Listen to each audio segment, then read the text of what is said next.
Welcome back to the Challenge and Change in the Sixth podcast. I'm your host, Uzziah Glasgow. Today we will be comparing the mental health issues people have been facing over the coronavirus pandemic in both Canada and India.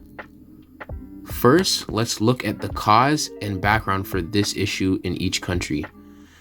The increase of mental health problems in Canada began when the whole country went into lockdown in early 2020.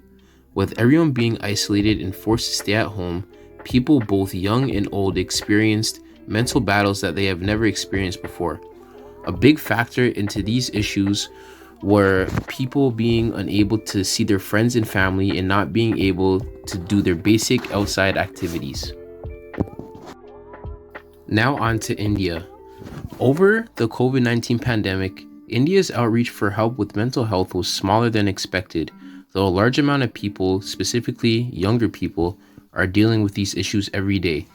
A study revealed that only about 41% of young people believed it was a good idea to seek help for mental health problems. India was also in lockdown for a period of time and experienced some of the highest spikes in cases. With that being said, this is one of the main reasons why India has struggled with mental illness throughout COVID. In terms of cause and consequence, the actions made by both the Canadian and Indian government were in order for people to stay as far away from each other as possible and to prevent the spread of the COVID-19 virus. This then led to the spike of mental illness in both countries. When looking at the relative living conditions, there are not only relatable things between the two countries, but there are also a few differences. A few similarities between Canada and India's living conditions are they are both democratic countries, both have a prime minister as a leader, and both countries are large and have plenty of open land.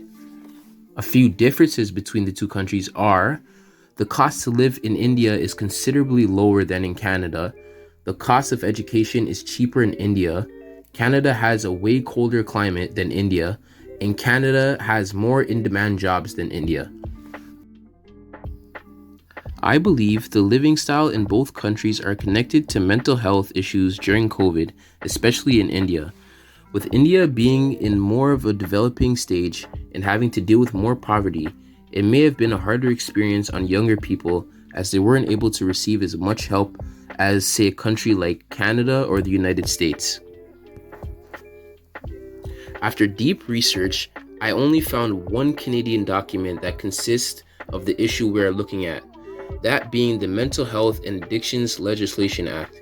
The Mental Health and Addictions Legislation Act outlines the authorities and responsibilities of Ontario's psychiatric facilities. It regulates the admissions process as well as the many types of patient admissions and assessment, care, and treatment directions. In terms of India making a document regarding mental health, I was unable to find one. The significance of campaigns for mental health is something that should never be ignored because it may give those who are battling mental illness an extra ounce of support that they may not know they needed. It shows them that they are not unheard and that we as a society are on their side. In order to move forward and improve this situation, Bell Canada has created an event/movement called Bell Let's Talk Day. Bell Let's Talk Day is a public awareness campaign launched by Bell Canada, a Canadian telecommunication company, to raise awareness and remove the stigma associated with mental illness in Canada. It is notable for being Canada's single largest business commitment to mental health. On the 7th of April 2017, the Public Health Foundation of India presented a campaign called It's Okay to Talk, an exhibition in cooperation with Instagram in honor of WHO World Health Day. It's Okay to Talk is India's first youth-centered mental health awareness campaign. I believe the world should advocate for those who are experiencing these battles at all costs. While dealing with a mental illness, the majority may feel like they do not have a voice, which makes both of these methods extremely important. Continuity and change. Over the last 2 years, Canada and India have been on opposite sides of the spectrum in terms of improvement towards mental health.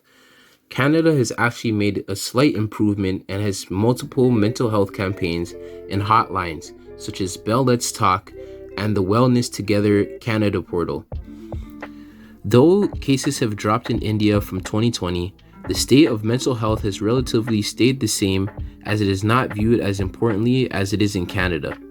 Besides that, pretty much everything else has been the same, and both the Bell Let's Talk and It's Okay to Talk campaigns are still up and running. Overall, with how society has been advocating for all different groups and communities over the last few years, I have high hopes that not just Canada and India will prevent mental illness, but the rest of the world will as well. For more podcasts like this one, follow us on YouTube, Spotify, and Apple Music.